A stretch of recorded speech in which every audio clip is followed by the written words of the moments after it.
Hello viewers, இன்னைக்கு நம்ம பார்க்க போறது ஒன் பீஸ் எபிசோட் 844 பார்ட் 2.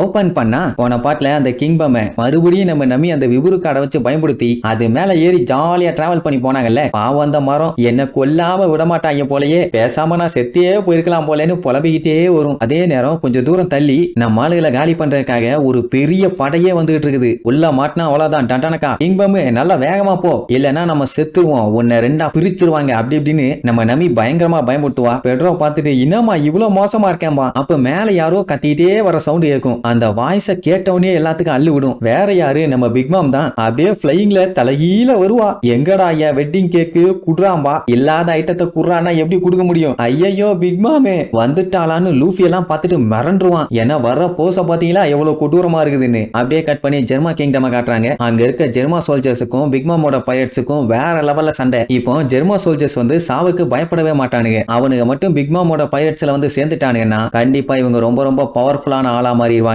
அதனால இந்த பிக் மாம் பைரட்ஸ் என்ன பண்ணுவாங்க, அந்த ஜெர்மாவோட சோல்ஜர்ஸ் எல்லாத்தையும் போட்டு தள்ளி உங்களோட சீக்கிரட்டான ஏரியா இருக்குதுல்ல, அதான் அந்த சோல்ஜர்ஸ் உருவாக்குற இடம், அங்க போய் சேர்ந்துருவாங்க. போய் பார்த்தா ஏகப்பட்ட சோல்ஜர்ஸ். ஓ இதுதான் க்ளோன் சோல்ஜர்ஸ் உருவாக்குற இடமா, ரைட்டு கண்டுபிடிச்சாச்சு. இதுக்கப்புறம் இனி நம்ம ஆட்சி தானே முடிவு பண்ணிட்டானுங்க. என்னன்னா இப்ப பிக் மாமோட ஆளுங்க பூரா உள்ள வந்துட்டானுங்க. கிங்கோட த்ரோன் இருக்குல்ல, அதை பார்த்துட்டு என்னது இது கிங் இல்லாம ரொம்ப ரொம்ப கேவலமா இருக்குது, அதை உடச்சு தவிடுபடி ஆக்க சொல்லுவானுங்க. அந்த டைம் டேய் கிங் இருக்கும் போது அதை எப்படி அழிப்பீங்கன்னு ஒரு சவுண்டு. யாரான்னு பார்த்தா இச்சிஜி அந்த கிங்கோட த்ரோன்ல உட்கார்ந்துட்டு இருப்பான். இவன் எப்பறா இங்க வந்தான்னு சொல்லி பதறிட்டு இருப்பான். அந்த டைமுங்கும் போது வெளியில பிக் மாமோட பைரட்ஸ் எல்லாம் ஜெயிக்கிற மாதிரி நிலைமை வந்துச்சுல்ல, நிச்சி வந்து எல்லாத்தையும் பொலந்து கட்டிட்டு இருப்பான். அதுக்கப்புறம் லேபுக்குள்ள வந்தாங்களே அவங்க எல்லாத்துக்கும் ரைச்சு விசவாயு அடிச்சு விட்டு அங்கேயே காலி பண்ணிடுவான். அண்ட் யோஞ்சியும் அங்கதான் இருப்பானா, அவன் ஒரு சைடு பொலந்து கட்டுவான். சோ இப்படி எல்லாருமே வளைச்சு பிக் மாம் பைரட்ஸ பொலந்து கட்ட ஆரம்பிச்சிட்டானுங்க. அவனுங்க இல்லன்னா பரவாயில்ல, ஆக்குபை பண்ணிட்டு போலாம். மெயின் ஆளுங்க இருக்கும்போது எப்படி ஜெர்மா 66 ஆட்டையை போட முடியும்? வந்து பொலன்னு பொலந்து எல்லாத்தையும் திரிக்க விட்டானுங்க. இதுக்கப்புறம் பிக் மாம் பைரட்ஸ் எல்லாம் அங்க ஒண்ணு கிண்ட முடியாது. பெரிய பெரிய மினிஸ்டர்ஸ் வந்தா மட்டும்தான் தடுக்க முடியுமே தவிர மத்தபடி ஜெர்மா 66 எல்லாம் யாரும் தொட முடியாது. அதே நேரம் பிக் மாம் ஸ்டார் ஹேட்ஸ் அட்டாக் பண்ணுவேன்னு வெறி கொண்டு வந்தாலே லூஃபி இன்னைக்கு அவன் மண்டைய பொளக்காம விட மாட்டேன்னு அட்டாக் பண்ண கிளம்புவான். ஆனா ஜிம்பை விட மாட்டான். நார்மலான டைம்லயே அவ பேயடி அடிப்பா. அதுவும் இப்ப கேக்கு காண்டி அவ பேயாவே மாறி இருக்கா.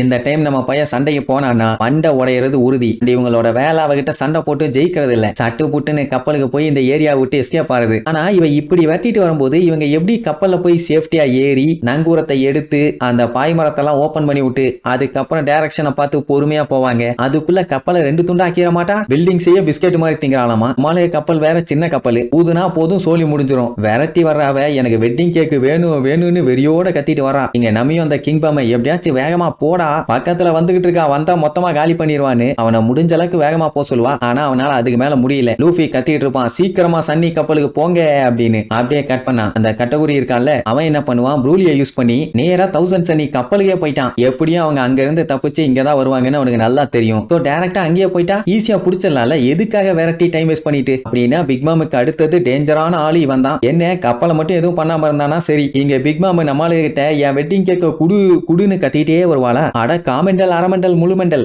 என்ன கேக்குறேன்னு எனக்கு புரியலாமா. என் கேக்க குடுடா, கேக்குன்னு ஒரு கத்துவா. அவ கத்தனை பார்த்துட்டு பிக் மாம் பயத்துல இன்னும் பிச்சுக்கிட்டு ஓடும். எல்பேஃபோட கத்தியை வச்சு உங்க எல்லாத்தையும் நான் போட்டு தள்ள போறேன்னு சொல்லிட்டு அவ கையில வச்சிருந்தாலே நெப்போலியன் ஒரு கத்தி, அதை அப்படியே ஓங்குவா. அப்படின்னா அது எல்பேஃபோட கத்தியா, அதான பார்த்தேன் என்னடா இத்தாதண்டி இருக்குதுன்னு அதை ஃபர்ஸ்ட் ஒரு போடு போடுவா. அந்த கிங்பமே காவாசி பிச்சுக்கும். அது மட்டும் இல்லாம அந்த இடத்துல ஒரு பெரிய சூறாவளியே உருவாகி எல்லாம் கண்ணா பின்னான்னு செதறுவாங்க. லூஃபி பிக் மாமா பார்த்துட்டு செம்ம கடுப்பாவான். ஆனா அவ இவனை பார்த்துட்டு அப்படியே வில்லத்தனமா ஒரு சிரிப்பா பாருங்க கொடூரி. சரி இதுக்கப்புறம் நம்மளுக்கு அந்த பிக் மாமா கிட்ட இருந்து எப்படி எஸ்கேப் ஆனாங்கன்னு அடுத்த எபிசோட்ல பார்க்கலாம். டாடா.